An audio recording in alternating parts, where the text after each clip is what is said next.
A economia não pode parar, porque a economia também é vida. Recebi mais uma vez um grupo de empresários aqui na Presidência da República. Esse grupo é responsável por 45% do PIB nacional e responsável por 30 milhões de empregos. A indústria, a atividade comercial está na UTI. Não há mais espaço para postergar. O sentimento deles, ou melhor, o posicionamento deles é que a abertura gradual e responsável tem que começar o mais rápido possível. Caso contrário, podemos atingir situação de países que nós já conhecemos, que fica impossível a gente voltar a ser o que nós éramos em janeiro do corrente ano. Então, com esse objetivo, apelando à sensibilidade de todos, que a responsabilidade é de todos, é do Executivo, Legislativo, Judiciário, governadores, prefeitos, empresários, e buscar a solução para isso. Então eles vieram aqui mostrar ao senhor presidente Dias Toffoli, presente aqui nesse evento, o que realmente está passando a atividade econômica do Brasil. Aquela história, então, de que a economia deixa para lá, primeiro vida, não é verdade. Sempre disse que as duas atividades tinham que ser tratadas com responsabilidade. Então ninguém melhor do que o senhor Marcos Polo, aqui no momento, representando esses empresários, que fale um pouco com vocês, e depois o Paulo Guedes, para que todo o povo brasileiro entenda, né? Se bem que grande parte já está entendendo, o que está acontecendo e para onde nós não queremos ir. O veto, presidente, o senhor vai vetar o reajuste do funcionalismo? Marcos Polo aqui, Marcos Polo com a palavra aqui. Bom, o que nós viemos trazer ao presidente Bolsonaro e depois aqui ao presidente Toffoli é o fato de que nós da indústria, além do enfrentamento da Covid-19, nós estamos enfrentando uma severa, profunda crise de demanda ocasionada pelas decisões que foram tomadas, necessárias num primeiro momento, importante, de fechamento da ponta, vamos dizer assim, do comércio, enfim, das atividades. Trouxemos uma fotografia que mostra que no mês de abril nós tivemos uma queda de vendas de 50% em relação ao mês de março e a indústria, de uma maneira geral, está operando com 60% de ociosidade. Para não me alongar demais, apenas 3 setores aqui: automotivo, com 26 fábricas paradas, são 65 plantas paradas, 5.200 concessionários distribuídos ao longo do país fechados, setor de máquinas e equipamentos com 47 empresas fechadas, cimento com 22 fábricas, o meu setor especificamente siderurgia, com 12 altos fornos paralisados, aciarias, laminação, e tendo no mês de abril o pior mês de venda desde 1995. Então, se eu pudesse resumir e fazer uma caracterização, a indústria está na UTI. Né? Na UTI precisa sair, e para sair precisa que ocorram as flexibilizações de maneira que a roda volte a rodar. Toda vez que individualmente eu sou perguntado, bom, mas a siderurgia, a indústria não poderia esperar mais 15 dias para atender o que seria o regramento da Organização Mundial da Saúde, eu informo que a siderurgia não parou, como várias outras atividades não pararam no país, atividades prioritárias, essenciais, e não pararam com total segurança dos colaboradores, através de protocolos rígidos de segurança e de saúde. Então a nossa percepção é que esses protocolos que o Ministério da Economia já tem pronto, porque compilou, consultou todos os segmentos, esses protocolos podem ser utilizados em outras atividades, de maneira que a gente consiga o quanto antes a flexibilização. Eu acho que era isso. Obrigado. Desde o início da crise, o presidente nos alertou para salvar vidas e proteger os empregos, preservar os empregos. Nós lançamos a camada de proteção para os informais, para os mais frágeis, para os mais idosos. E essa camada de proteção, temos aí 3, 4 meses que a população brasileira tem meios de subsistência. Só que a informação que os empresários nos trazem, e nós mantemos contato com eles regulares, é de que, embora preservados os sinais de vida da indústria brasileira e do comércio brasileiro, estamos indo para a UTI, do ponto de vista de organização e engrenagem produtiva, engrenagem econômica.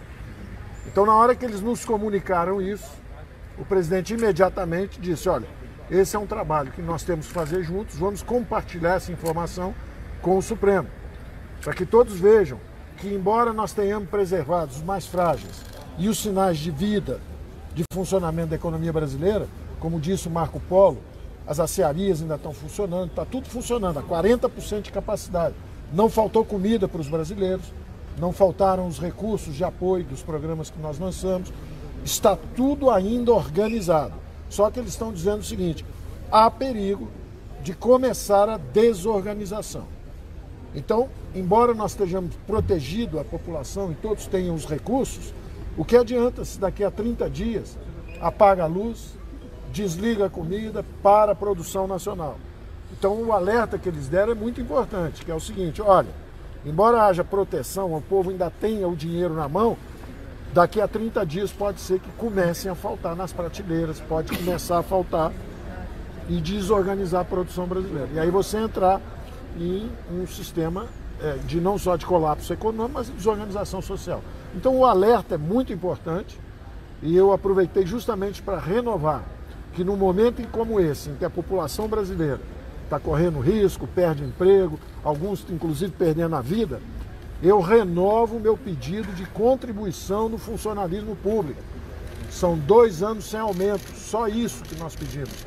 Eles têm estabilidade de emprego, eles têm salários acima da iniciativa privada e com 2 anos sem aumento, estamos falando de 130 bilhões de reais que poderiam ser usados justamente em outras atividades. Poderiam ser usados para preservar vidas, poderiam ser usados às vezes para estender um programa social qualquer, e não é justo que num momento como isso, como esse, dramático da população brasileira, e a opinião pública pede isso, quer isso, eu acho que é uma oportunidade que o Congresso teve, e como o Congresso aprovou algumas coisas que são muito importantes, como a descentralização dos recursos para estados e municípios, mas não fechou essa porta para esses aumentos, eu estou sugerindo ao presidente da República que vete, que permita que essa contribuição do funcionalismo público seja dada para o bem de todos nós e para o bem deles, perante também a opinião pública brasileira. Obrigado. Vai vetar, presidente? Vai vetar, presidente? Vou responder uma pergunta de vocês aqui. Aproximadamente 10 milhões de empregos formais deixaram de existir. Entre os 38 milhões de informais e autônomos, segundo a OIT, esse pessoal perdeu 80% do seu poder aquisitivo. Alguns perderam 50%, obviamente, outros zeraram. E estão sobrevivendo basicamente em cima do auxílio emergencial que acaba daqui a 2 meses. Aí volta para o servidor público, que tem estabilidade e tem um salário. Há pouco, uma proposta do presidente da Câmara era de cortar 25% para todo mundo. Paulo Guedes decidiu que poderia ser menos drástico, apenas fazer que até dezembro do ano que vem não tivesse no reajuste. E assim foi combinado, assim foi acertado. O parlamento entendeu que certas categorias poderiam ter reajuste. O que nós decidimos? Eu sigo a cartilha de Paulo Guedes na economia. E não é de maneira cega não, é de maneira consciente e com razão. E se ele acha que deve ser vetado esse dispositivo, assim será feito. Nós devemos salvar a economia, porque a economia é vida. Certas medidas minhas, obviamente, não agradam o setor de sociedade. Mas eu sou chefe do executivo para tomar decisões. E as decisões eu tomo juntamente ouvindo os meus ministros. E nessa área, o Paulo Guedes é o senhor da razão. Nós, se essa for a orientação dele, vetaremos esse dispositivo. Muito obrigado. Olha só, vamos lá. Olha só, tem um decreto presidencial que definiu que são atividades essenciais, aquelas não podem parar. Eu acabei de assinar um decreto assim, colocando nesse rol de atividades essenciais a construção civil. Outras virão nas próximas horas, nos próximos dias. Porque o que não está no decreto ficou decidido que, segundo o Supremo Tribunal Federal, que estados e municípios diriam se poderiam ou não funcionar essas categorias. Então alguns estados, alguns não estão brigando com ninguém, pelo amor de Deus, tá? No entendimento de muita gente, dos empresários, o Marco Polo que está aqui, exageraram. É comum acontecer, faz parte da razão do ser humano. Então nós vamos começar a colocar mais categorias essenciais para nós podermos abrir com responsabilidade e observando as normas do Ministério da Saúde, de modo que cada vez mais rápido nós possamos voltar à atividade normal. Caso contrário, depois da UTI, tá, é o cemitério. E não queremos isso para o nosso Brasil. Tá bom, presidente. Vamos embora.